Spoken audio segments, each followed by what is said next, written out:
All right.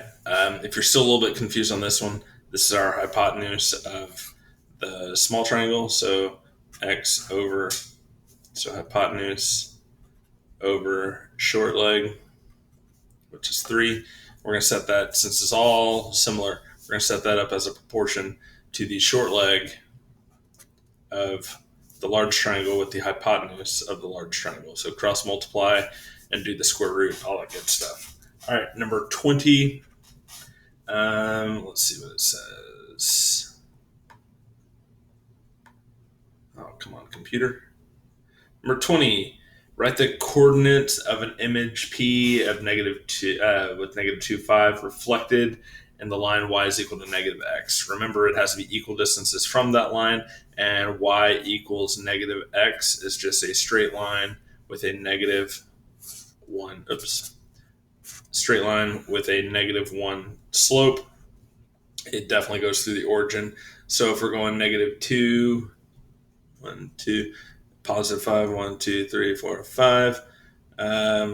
It needs to be equal distances from this line. So you're going to have to find this distance, and then you're going to find it over here. Or if you remember how we reorder things, that's definitely in your notes, how we reorder things. If this occurs, you can just use that and find the answer. Number 21, triangle RST has vertices RST, and if RST is reflected over the x-axis and 2 units down to become R prime, S prime, T prime. So 21 is talking about a triangle that's out here, and if it's reflected across the x-axis and 2 units down, so reflect here, so everything is equal distance away from the x-axis,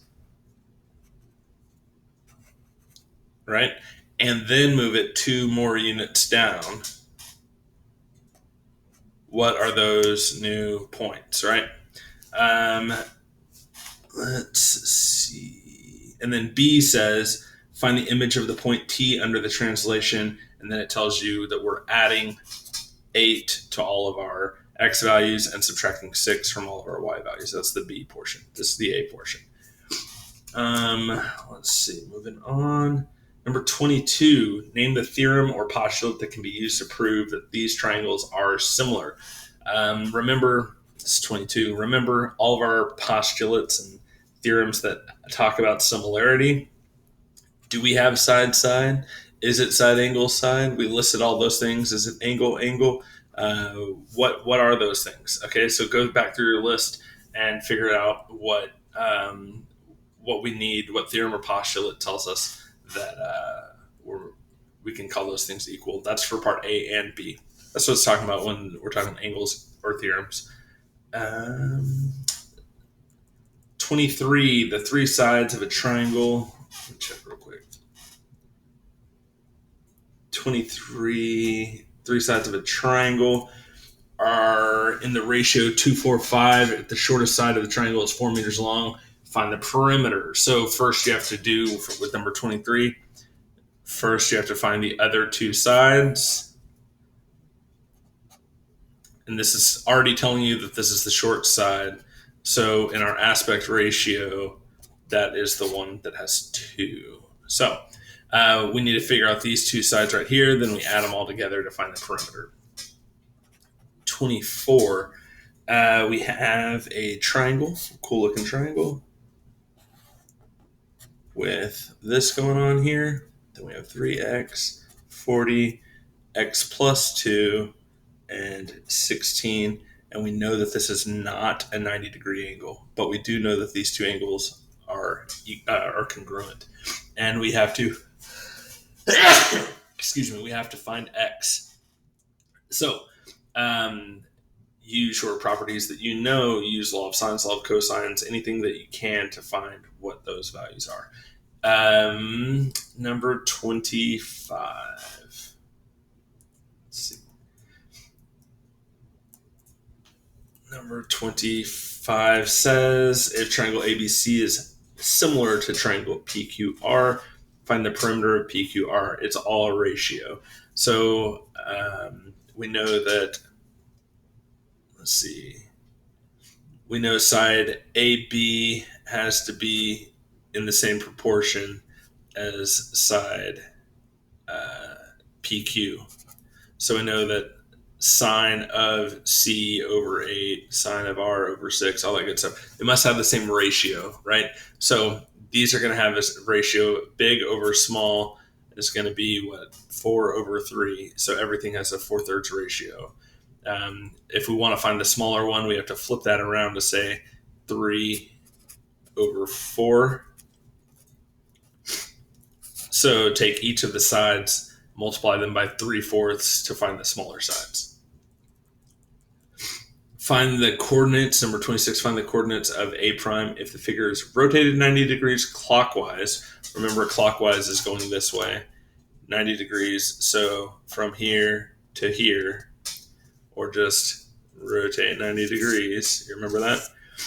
And about point T. So we're going to turn T into the new origin.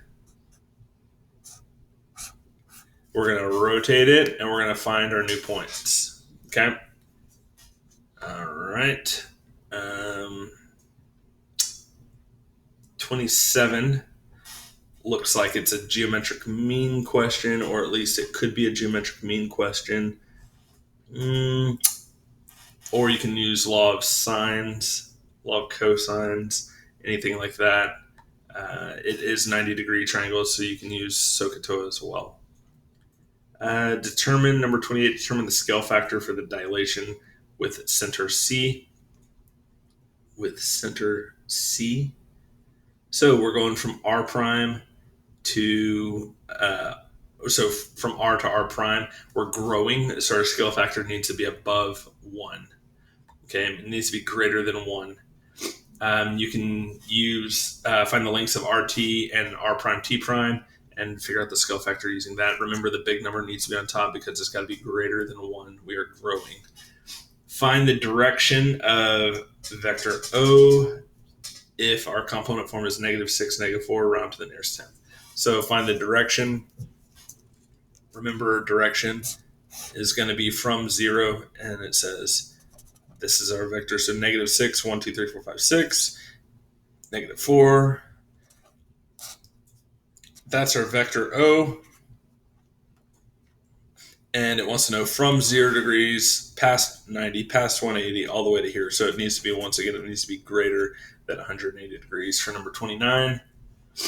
And 30, finally, which generalization best describes the pattern for the shown figure below? Figure out the pattern, see which way it's moving. Our options are rotating 90 degrees clockwise, 90 counterclockwise, reflecting across its vertical axis, and reflecting it across its horizontal axis. If you look at the dots, let's see, the dot starts off in the top top left-hand corner, then it moves here, then it moves here, then it moves here, then it moves back to here. So if you just pay attention to that dot, you can kind of figure out which direction it's going. It doesn't look like it's reflecting, so I'll give you a hint there. All right, that should cover 1 through 30. If you have any questions that are specifically on any one of the numbers, please ask it in the comment section below. If you're in Google Classroom and you see that comment and you know the answer, please answer them. And if not, I'll get to it at a later time. In the meantime, enjoy your Friday, enjoy your weekend, and we start new lessons about circles, I believe, on Monday. Monday, also front load all the notes and all the assignments. You can choose to do them all in a row. You can choose to follow along with us, but we're going to be doing one assignment per day. Okay, just like normal. I don't quite know what we're going to do with tests yet and how we're going to collect grades, but definitely keep up to speed. Definitely keep track of your work, keep track of your assignments, just in case they ask me to gather those assignments somehow, some way. All right? You have a wonderful weekend. See you Monday, or talk to you Monday, whatever.